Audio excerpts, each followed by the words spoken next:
Olá, meus irmãos, a paz do nosso Salvador e Rei Messias esteja com todos vocês que credes no Pai. Bom, irmãos, eu quero falar com os irmãos essa noite a respeito do livro de Apocalipse. Não vim aqui tentar provar nada para ninguém. Eu vim aqui mais para falar para os irmãos para lerem o livro de Apocalipse com muita calma, com muita serenidade e para que os irmãos venham entender a natureza dessas atitudes que são anunciadas no livro de Apocalipse.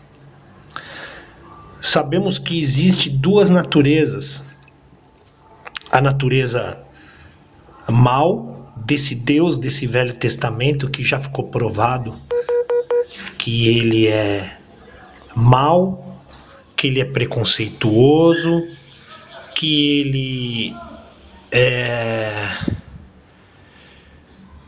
destrói quem ele quer, que ele é o Senhor dos exércitos, que ele cria guerra. Ou seja, é um Deus um ser completamente fora de si e que não tem amor e compaixão por ninguém. Ao contrário do Pai e do Messias, quando o Messias chegou aqui na Terra e começou a falar de um amor diferente, de uma maneira de amar diferente, de perdoar os inimigos, de dar outra face, de perdoar aqueles que vos ofendem, entendeu?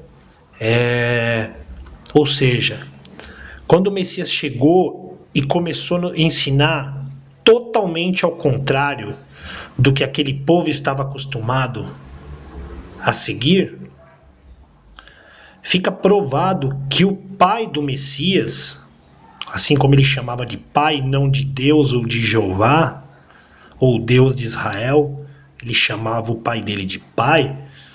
Você pode ver que pelas atitudes do Messias, pelo comportamento, ele era a imagem e semelhança do pai. Ou seja, não havia maldade alguma no coração do Messias. Não havia ódio, não havia ira, não havia vingança, não havia qualquer sentimento mal dentro do Messias, porque o Messias apenas era a imagem e semelhança do pai dele. Ao contrário desse Deus do Velho Testamento, que era mau, iracundo, ou ele tinha prazer no mal, prazer em sacrifícios sendo queimados, sendo oferecidos, sangue sendo derramado dos animais. Esse era o prazer desse Deus do Velho Testamento. Então, meus irmãos, você pode ver que é totalmente ao contrário. No Velho Testamento você só vê morte, preconceito, destruição e tudo quanto é tipo de barbaridade. Do Novo Testamento em diante, você pode perceber que o Messias nunca amaldiçoou ninguém, nunca mandou matar ninguém, nunca matou ninguém, nem o pai dele, e nem os apóstolos, nem os discípulos. Por quê? Porque você amando ao pai e amando ao próximo, você não tem sentimentos maldosos dentro de você. Porque quando você passa mal ao seu semelhante, essas coisas que nos levam ao erro, elas somem da nossa vida. E nós passamos a viver em novidade de vida, focando o quê? Amar o próximo. Então, meus irmãos, o que eu quero mostrar para vocês que no Velho Testamento existiu um ser mau, cruel, vingativo, que até mesmo cegos, coxos, leprosos, mendigos, pedintes eram excluídos desse Deus, desse ser ele não aceitava esse tipo de pessoas, ele não aceitava sacrifícios de animais defeituosos, para você ver o preconceito desse ser. Ao contrário do nosso Messias, que por essas pessoas não poder adorar esse ser, eles eram desprezados, eles não podiam entrar no templo. O que o Messias fez? Ele, no meio das ruas, ele só via esse tipo de gente discriminada, ele ia lá e curava, e salvava, e libertava todas as pessoas que buscavam a ele. E sempre ensinando a misericórdia, o amor, a compaixão, a benevolência.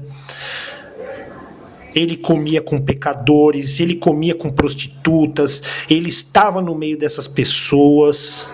É como se o Messias estivesse hoje nesse planeta disfarçado. Com certeza ele não estaria dentro de uma igreja evangélica, uma igreja católica, ou em algum partido político.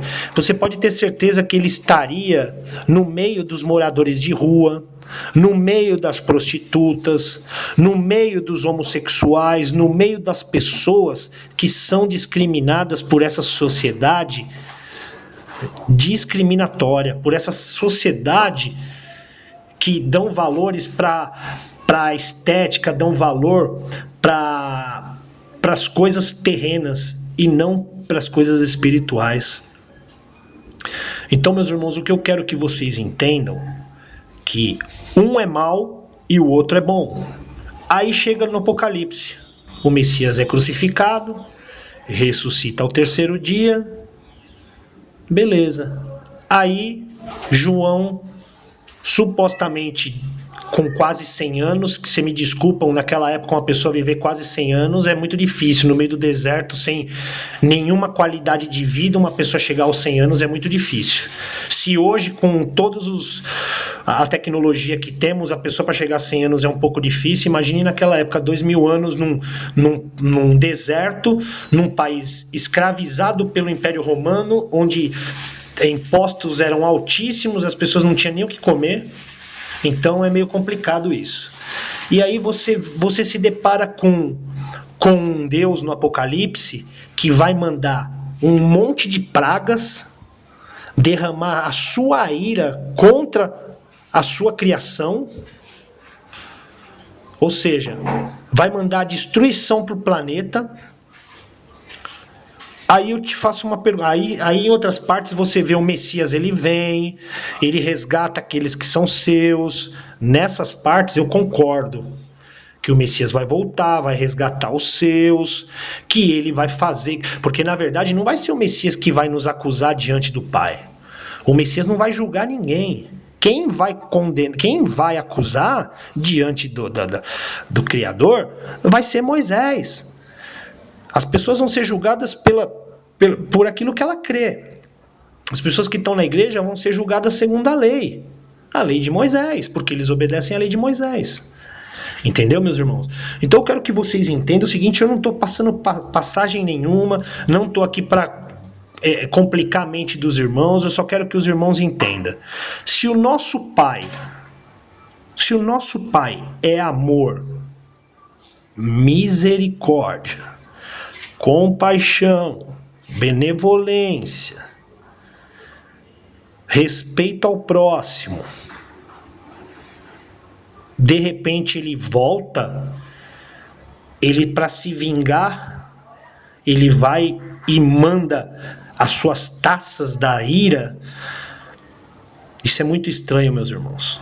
Isso é muito estranho e você me desculpa, como diz as duas testemunhas, que elas têm o poder até de matar. Peraí, quer dizer então que o Pai vai mandar lá do reino dele duas testemunhas para, de uma certa maneira, ter o poder de matar quem quiser, destruir quem quiser? Então peraí, meu irmão, ou esse Pai é amor, ou ele é ódio. Como eu disse, uma árvore boa não pode produzir maus frutos, e uma árvore má não produz frutos bons. É que nem a parábola do vinho novo em odre velho, ou de remendo novo em pano velho. Você entendeu, meus irmãos? Então, É o que eu estou querendo dizer.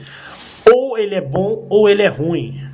Porque não tem lógica, meus irmãos, não tem lógica ele se apresentar como um pai misericordioso, um pai que veio libertar um povo, que veio adotar essa humanidade, comprando com o sangue do Messias, e de repente ele volta no fim dos tempos para derramar sua ira. Você me desculpa, irmãos, não tem explicação. Eu não tô querendo dizer nada, eu só quero que os irmãos entendam que o nosso Pai, o Pai do Messias, ele é puro amor, pura misericórdia, pura benevolência. Não existe ira, não existe ódio, não existe qualquer tipo de sentimento impuro do nosso Pai e nem do Messias. Só que as pessoas continuam acreditando que ele vai trazer a ira, que ele vai se vingar dos que não obedecem. Ô, meus irmãos, para com isso. Quem foi que fez tanta maldade no Velho Testamento? Quem que lançou as pragas para o povo egípcio? As 10 pragas? Foi Jeová. Não foi nosso Pai Celestial. Assim como nosso Pai também não iria dar mandamentos de morte. Porque se você for analisar aqueles mandamentos que foi dado para Moisés, aqueles mandamentos existiam antes de Moisés, no Egito, leis parecidas. Não matarás, não roubarás, não adulterarás. Procura pesquisar, irmãos. Esse mandamento que Moisés recebeu nada mais é que leis que já existiam em outras civilizações mais avançadas. Aí eu te pergunto, foi o nosso Pai que deu as leis para o povo egípcio? As leis de não matar, não roubar, não enganar? Para e pensa, meus irmãos. Então é o que eu estou falando. De uma fonte que jorra água doce, não pode jorrar água salgada. Do mesmo rio não pode sair água salgada e água doce. Vocês concordam comigo? É a mesma coisa. Uma pessoa ela não pode ser boa e ruim ao mesmo tempo. Senão ele seria um louco. Entendeu, meus irmãos? Então pensa, analise, por favor, meus irmãos. Aqui eu vivo ouvindo coisas que eu sou herege, que eu sou hipócrita, que eu sou dou fermento, pão com fermento para os irmãos, esterco. Só que em nenhum momento eu preguei sobre os 10 mandamentos. Esterco é quem defende os 10 mandamentos. Para mim, quem está dando esterco para as pessoas é aqueles que defendem os 10 mandamentos. Que discrimina as pessoas em cima dos 10 mandamentos. Para mim, quem está dando esterco não sou eu. É só vocês irem analisar. Você pode ver que desde o começo eu sou contra os 10 mandamentos, eu sou contra esse Deus do Velho Testamento, eu sou a favor, sim, do Pai e do Messias, do Novo Testamento. Então, meus irmãos, meditem, busquem, leiam o Apocalipse. Você vai, por exemplo, você vai conhecer o Pai pela obra dele, pela generosidade, pela bondade e pela misericórdia. E você vai saber quem é do mal pelas obras dele. Entendeu? Meu irmão, fica com o Messias, a paz dele esteja com vocês. E, meus irmãos, eu tô... nesses dias eu tenho estudado mais e feito menos vídeos porque eu quero me aprofundar mais. Tem muito mistério ainda. Os evangelhos gnósticos, teve uma irmã que estava me falando sobre Apocalipse, evangelhos gnósticos, os Apocalipse de Pedro, Apocalipse de João, dos livros apócrifos. Meu irmão, leia. Na visão gnóstica, eles acreditam que esse Deus do Velho Testamento nada mais é que um anjo caído, demiurgo, entendeu? Jeová. E que a natureza do nosso Pai do Messias não tem nada a ver com a natureza desse Deus do Velho Testamento. Aí eu te pergunto, por que os evangelhos gnósticos não entraram na Bíblia romana? Por quê? Muito estranho, né, meus irmãos? Assim como muitos livros apócrifos que falam desse Deus do Antigo Testamento maldoso, por que esses livros não entraram no Novo Testamento? Então, meu irmão, fica aí essa pergunta. E é isso. A paz do Messias esteja com todos que creem no Pai.